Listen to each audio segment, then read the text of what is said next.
तो फार्माकोलॉजी में hormone and hormone antagonist में लेक्चर नंबर 7 और टॉपिक है oxytocin hormone.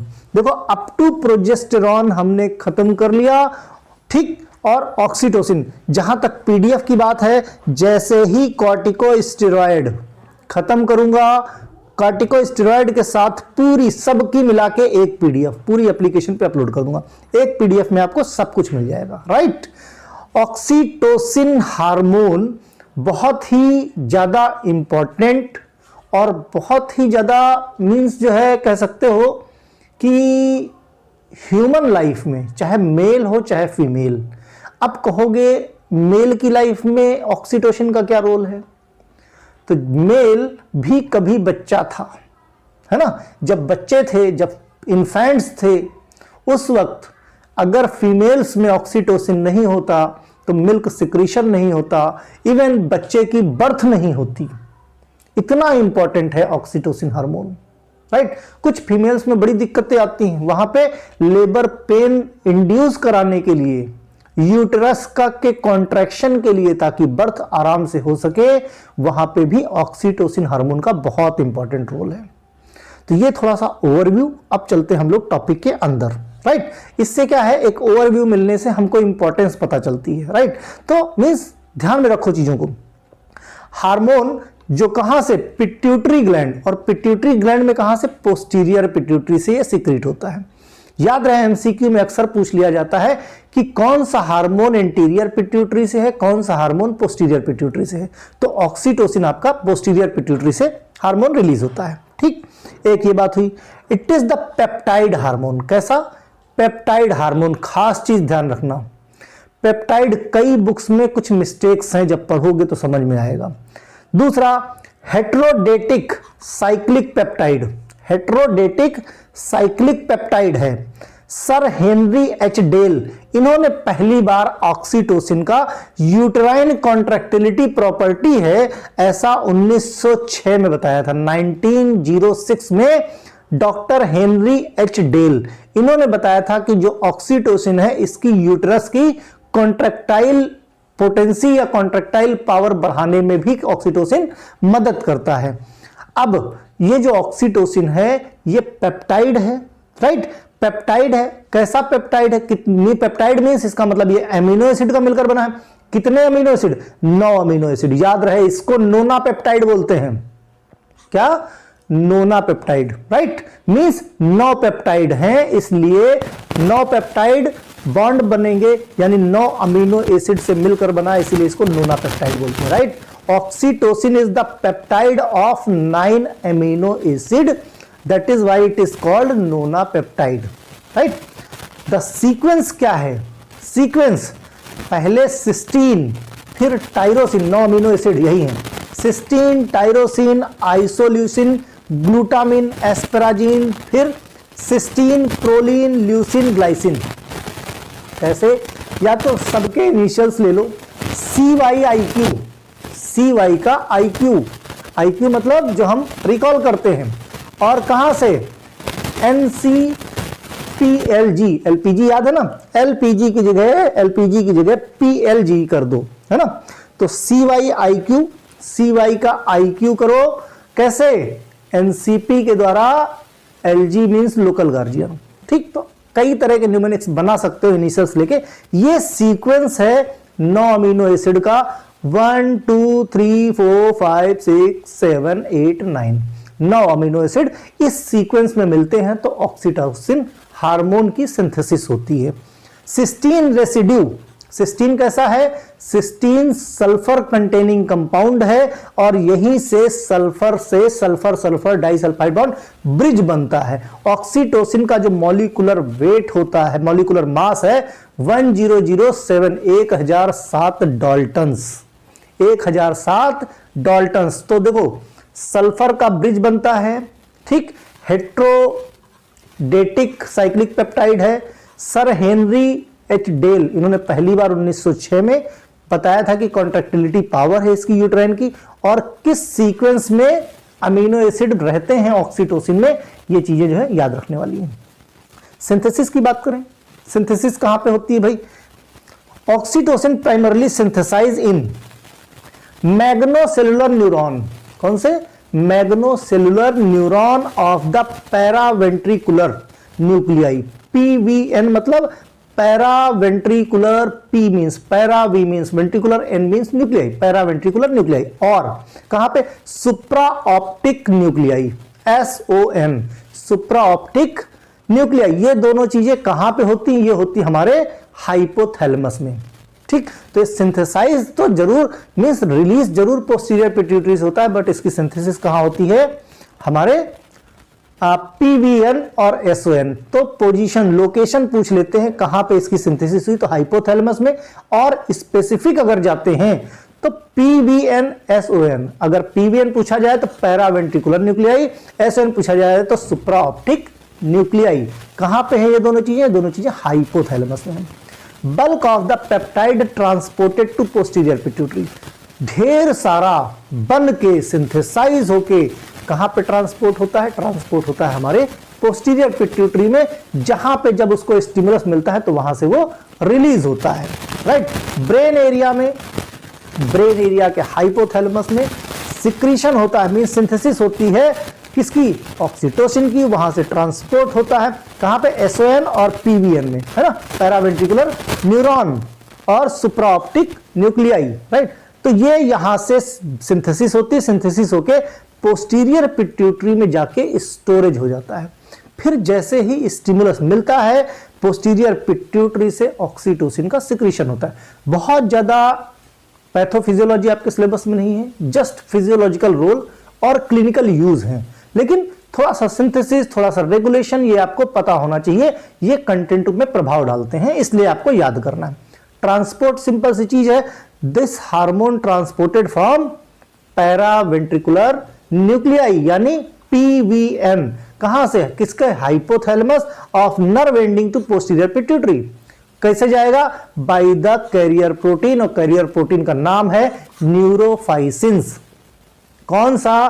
Career protein carry करके पोस्टीरियर पिट्यूटरी तक लेके जाएगा ऑक्सीटोसिन का? न्यूरोफाइसिन। स्टोरेज, स्टोर कहां? पोस्टीरियर पिट्यूटरी की लोब्स में स्टोर होता है। Mechanism, intracellular mediators. Intracellular mediators means जब कोई स्टिमुलस अंदर से मिलता है तब ऑक्सीटोसिन सीक्रेट, बाहर के किसी स्टिमुलस पे ये हार्मोन रिस्पॉन्ड नहीं करता। जब इंट्रासेलुलर मींस अंदर से ही इंडोजीनस इंपल्स मिलते हैं, इंडोजीनस किसी तरह का कोई सिग्नल मिलता है, तभी ये हार्मोन बॉडी से सीक्रेट होता है। ठीक, अब फिजियोलॉजिकल रोल जो आपके सिलेबस में है, इफेक्ट ऑफ यूट्रस। यूट्रस पे क्या इफेक्ट? यूट्रस को कॉन्ट्रैक्टाइल बनाता है। Oxytocin cause contraction of the pregnant uterus. Pregnant women का जो यूट्रस है उसमें कॉन्ट्रैक्टिलिटी बढ़ाता है। The hormone oxytocin in accordance with its name powerfully stimulate the pregnant uterus especially towards the end of gestation। खास तौर पे देखो, हर वक्त कॉन्ट्रैक्टिलिटी नहीं होती। हर वक्त कॉन्ट्रैक्टिलिटी होगी तो प्रॉब्लम होगी। जब जेस्टेशन पीरियड मींस प्रेगनेंसी का टाइम पूरा हो रहा होता है, जेस्टेशन पीरियड कंप्लीट हो रहा होता है, डिलीवरी के पास का टाइम आ रहा होता है, तो यूट्रस की कॉन्ट्रैक्टिलिटी बढ़ती है। धीरे धीरे बच्चा जो है नीचे जाना शुरू होता है, राइट। वही तो डॉक्टर्स देख के बताते हैं कि कितना टाइम बचा है अभी डिलीवरी को। मींस जो फीमेल्स है, फीमेल्स का यूट्रस कितना कॉन्ट्रैक्टाइल है, यूट्रस का मुंह कितना ओपन हो रहा है। जैसे जैसे बच्चा नीचे आता है वैसे वैसे यूट्रस का मुंह खुलने लगता है, और उसी के को नाप के, उसी को अंदाजा लगा के डॉक्टर्स क्या है बता देते हैं कि इतने समय बाद बेबी की बर्थ होगी, right. Effect of milk injection. दूसरी बात क्या है, अब जब बर्थ हो गई तो मिल्क इंजेक्शन के लिए भी ऑक्सीटोसिन बॉडी में सीक्रेट होता है। Oxytocin play an important role in the process of lactation. Lactation means जब ब्रेस्ट फीडिंग होती है, अब ब्रेस्ट फीडिंग का जो सिग्नल होता है वो आउटर होता है, एक्सटर्नल सिग्नल होता है। एक्सटर्नल सिग्नल इंटरनल स्टिमुलाई में कन्वर्ट होता है। कैसे, अभी प्रोसेस बताते हैं। Lactation it is called milk express from the alveoli into the duct. जो एल्वुलाई है जिसमें मिल्क का सिक्रेशन होता है, सिंथेसिस होती है, वहां से ट्रांसपोर्ट होकर डक्ट के थ्रू, निप्पल के थ्रू बॉडी से बाहर जाता है, जो बच्चा जब सक करता है, right. Baby obtained by sucking, बच्चा उसको सकिंग के थ्रू ऑब्टेन्ड करता है मिल्क को। ठीक भाई, हम सब बच्चे रहे हैं, इस प्रोसेस से हर एक कोई ऐसा नहीं है जो ये कहे कि हमने जन्म लिया और इस प्रोसेस से नहीं गुजरे, right.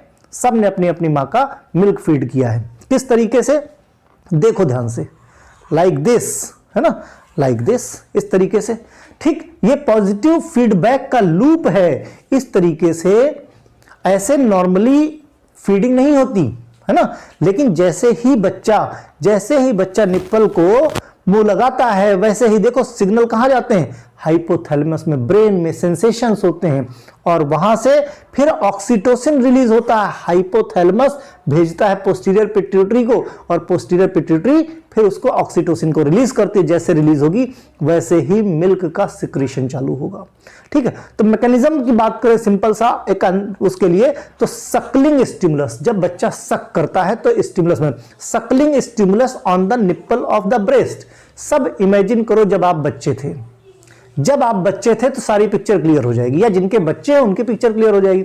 Okay, nipple of the breast cause the signal transmitted through the sensory nerve to oxytocin neuron, paraventricular and supraoptic nuclei कहां पे हैं आपके, हाइपोथैलेमस में, ठीक है। Which cause release of oxytocin to posterior pituitary, वो क्या करेंगे, सिंथेसाइज करेंगे और पोस्टीरियर पिट्यूटरी को ऑक्सीटोसिन का हार्मोन सिक्रीट करेंगे, रिलीज कर देंगे। Oxytocin is then carried by the blood of the breast, blood of the breast की जो ब्लड वेसल्स उससे ऑक्सीटोसिन आएगा, where it cause the contraction of the myoepithelial cells, वहां पे मायोइपिथेलियल सेल्स में कॉन्ट्रैक्शन होगा, out of from the lattice work surrounding the alveoli, alveoli के आसपास मेश टाइप का पूरा जाल बिछा रहता है। ध्यान से देखो, इधर फिगर देखो पहला वाला, ये देखो पूरा जाल बिछा हुआ है ना। ये क्या है, ये सब मिल्क ग्लैंड्स हैं, मिल्क ग्लैंड्स हैं। इनके थ्रू इधर से देखो, ये ब्रेस्ट का पार्ट है, राइट, इनके थ्रू आपका ऑक्सीटोसिन जाता है। फिर क्या कहता है, less than 1 minute, less than a minute, बच्चा जैसे ही सक करना शुरू करता है, ऑटोमेटिक रिफ्लेक्स एक्शन के थ्रू मिल्क का प्रोडक्शन होना शुरू हो जाता है। Beginning of the suckling, milk begin to flow, mechanism called the milk let down, या फिर कह सकते हो इसको मिल्क सिक्रीशन। तो इस तरीके से ये रिफ्लेक्स एक्शन है, समझे, मींस मदर और बच्चे के बीच का एक कनेक्शन है, एक कनेक्शन डेवलप होता है। उस कनेक्शन की वजह से वो फीलिंग्स, जिसको ममता कहते हैं, उस फीलिंग की वजह से मिल्क प्रोडक्शन होता है, राइट। तो उसके पीछे का मैकेनिज्म कौन सा, ऑक्सीटोसिन के थ्रू, राइट। फिर हार्ट पे क्या रोल होता है, oxytocin causes the vasodilation by the relaxing vascular smooth muscle, thus it can the hypotension and reflex tachycardia.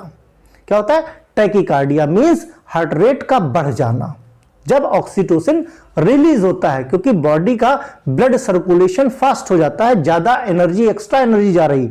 Blood vessel की बात करें, intravenous cause administration of oxytocin, blood vessel cause intravenous means IV के through अगर किसी को administer किया जाए oxytocin, cause vasodilation decrease the, जब वेसोडाइलेशन हो जाएगा तो ऑटोमेटिक ब्लड का प्रेशर घट जाता है, ठीक। तो क्या रोल क्या होगा ब्लड वेसल्स के ऊपर, ब्लड फार्माकोलॉजिकल रोल क्या है, वहां पे क्या होता है, ब्लड प्रेशर घट जाता है। किडनी पे क्या एक्शन होगा, retention of water due to weak vasopressin like effect. Oxytocin जब रिलीज होगा तो क्या होगा, बॉडी में वाटर का रिटेंशन ज्यादा होगा। क्यों रिटेंशन ज्यादा होगा, क्योंकि भाई बॉडी से कुछ बाहर जा रहा है, मिल्क जा रहा है, किस फॉर्म में, लिक्विड के फॉर्म में जा रहा है, ठीक है, लिक्विड के फॉर्म में जा रहा है। इट मींस वहां पे भी लिक्विड चाहिए, और लिक्विड हमारी बॉडी में कैसा है, पानी के फॉर्म में। तो उस समय जब ऑक्सीटोसिन का सिक्रीशन होता है, इसीलिए बॉडी को क्या, ज्यादा पानी की, ज्यादा न्यूट्रिशन की जरूरत पड़ती है। तो बॉडी क्या अलग से हम ले नहीं सकते, तो एटलीस्ट जो बॉडी के अंदर वो वेस्ट ना हो, तो रिटेंशन ज्यादा किया जाता है। तो किडनी पे रिटेंशन ऑफ वाटर, रीएब्जॉर्प्शन ज्यादा तेजी से बढ़ जाएगा। नेफ्रॉन में क्लिनिकल यूज की बात करें, इंडक्शन ऑफ लेबर पेन, किसी भी बच्चे का, कोई भी फीमेल है, प्रेगनेंसी का टाइम नजदीक आ गया, डिलीवरी का टाइम आ गया, कई बार ये होता है कि जो डिलीवरी का टाइम 9 महीने का होता है, डॉक्टर्स देती, वो टाइम बीत जाता है, फिर भी यूट्रस की कॉन्ट्रैक्टिलिटी उतनी नहीं होती, यूट्रस का मुंह उतना नहीं खुलता, तो उस केस में दूसरा लेबर पेन नहीं होता, तो उस केस में यूट्रस की कॉन्ट्रैक्टिलिटी बढ़ाने के लिए क्या, ऑक्सीटोसिन का इंजेक्शन दिया जाता है। ऑक्सीटोसिन इंजेक्शन जिसकी वजह से जो डिलीवरी पोस्टपोन हो गई है और डिलीवरी पोस्टपोन होने से बच्चे को और मां को दोनों को जान का खतरा हो सकता है। कैसे हो सकता है भाई? एक स्टेज के बाद जब बच्चा मेच्योर हो गया, अब उसकी डिलीवरी का टाइम आ रहा है, डिलीवरी का टाइम आ रहा है लेकिन डिलीवरी नहीं हो रही है। जिस चीज से बच्चा और मदर कनेक्टेड है that is placenta. Placenta calcified हो जाएगा, मींस न्यूट्रिशन मदर से बच्चे में जाना अब लगभग बंद हो जाएगा। तो धीरे धीरे करके क्या है, बच्चे की जान चली जा सकती है, ये स्टेज भी आ सकती है। इसीलिए डिलीवरी बहुत ज्यादा डिले नहीं करनी चाहिए। ओके, सिंटेसिनॉन ये एक सिंथेटिक ऑक्सीटोसिन है। ये देखो सिंटोसिनॉन जो है ये इंजेक्शन आता है ऑक्सीटोसिन का। ये कई बार इस्तेमाल किया जाता है लेबर पेन इंड्यूस करने के लिए या यूट्राइन के कॉन्ट्रैक्शन के लिए। Augmentation of the labour, augmentation of labour क्या एक प्रोसेस है जिसमें यूट्रस की कॉन्ट्रैक्टिकल फ्रीक्वेंसी को, यूट्रस को ज्यादा बार कॉन्ट्रैक्ट करने के लिए फोर्स किया जाता है। कैसा? दवा के थ्रू। तो ऑगमेंटेड लेबर पेन को इंड्यूस किया जाता है इसके through. Oxytocin can be use the uterine inertia when the normal first stage of the labor is extended, means normal जो लेबर पेन है वो टाइम एक्सटेंड हो जाए और सर्वाइकल डायलेशन होना बंद हो जाए। मींस सर्वाइकल जो डायलेशन है सर्विक्स का, वहां पे उतना डायलेशन, कहते हैं ना यूट्रस का मुंह उतना नहीं खुला। कई बार डॉक्टर बोलते हैं अभी इस पे अभी समय है, यूट्रस का मुंह जितना खुलना चाहिए उतना नहीं खुला हुआ है, तो अभी बच्चा पैदा नहीं किया जा सकता। राइट, तो ऑगमेंटेशन लेबर से ये इंड्यूस कराया जाता है। दूसरा, पोस्टपार्टम हिमरेज। पोस्टपार्टम हिमरेज को बोलते हैं अगर प्रसव के बाद प्लेसेंटा निकालने के पश्चात, भाई जब प्लेसेंटा निकाला जाता है तो थोड़ा बहुत ब्लीड होता है, थोड़ा बहुत भाई कट होता है, तो थोड़ा बहुत ब्लीडिंग होती है। लेकिन ये ब्लीडिंग अगर 500 ml से ज्यादा खून बह जाए किसी भी स्थिति में, राइट, तो उस केस में उसको हेमरेज बोलते हैं, हेमोराइज बोलते हैं। मींस वहां पे ज्यादा ब्लड, इतना ब्लड नहीं बहना चाहिए।